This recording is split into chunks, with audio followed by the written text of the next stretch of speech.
welcome back to our channel, and for today's episode we're gonna be cooking pork adobo, and also don't forget to like and subscribe to my channel for more cooking videos. Let's go! Okay guys, so ito po yung ingredients natin. So we have half kilo of pork, and then we will use soy sauce, cooking oil. We also have calamansi juice. So ito, tinanggal na po natin yung buto. And then yung garlic natin, ito siya. So wag po masyadong refine. Okay lang po na ganyan. And then yung peppercorn natin and yung leaves ng ating pepper or laurel leaves. Yan. So yung gagawin po natin, meron din po tayong measuring cup dito. So yung gagawin po natin is paghahaluin po natin lahat ng ingredients dito sa ating pork. And then itong pork natin ay may asin na po yan. So lalagyan muna natin ng soy sauce, mga 1/4 cup po.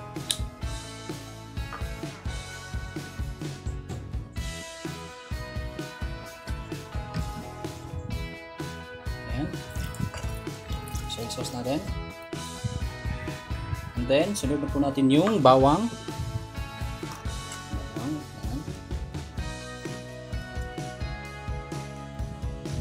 Yung pepper natin, sunod din natin. Pagkatapos, itong calamansi juice natin, lagyan natin ng ganyan. And then lalagyan din natin ng cooking oil. Mga 1/4 cup din.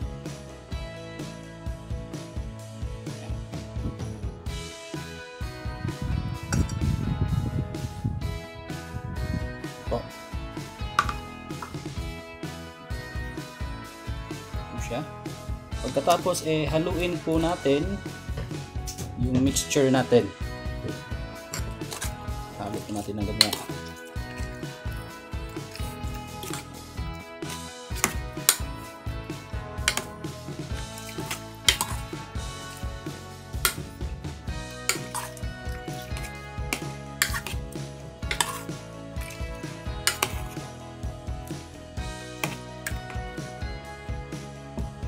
Okay, yan po.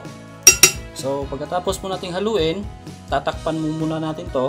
Tapos, iiwan natin ng ganyan for at least 30 minutes to 1 hour bago natin lutuin. Okay? So, babalikan natin ito mamaya para lutuin na.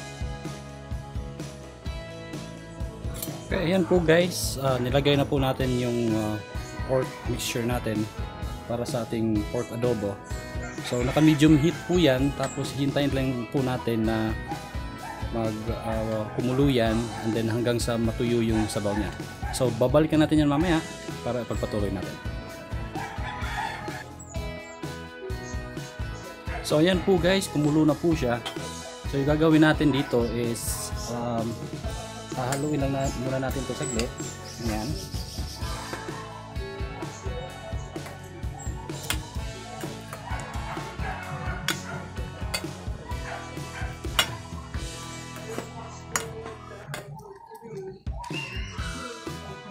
Right, and then tatakpan ulit natin hanggang sa lumambot yung meat natin. Okay?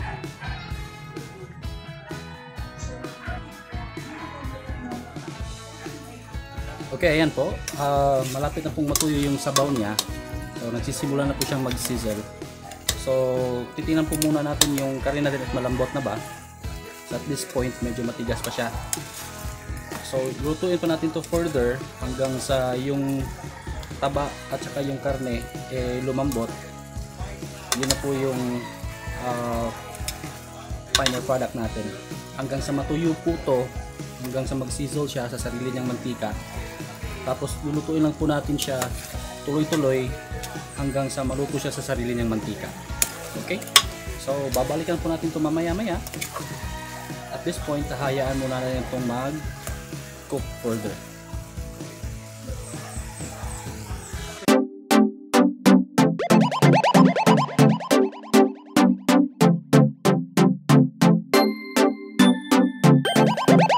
Yung ating pork adobo classic style.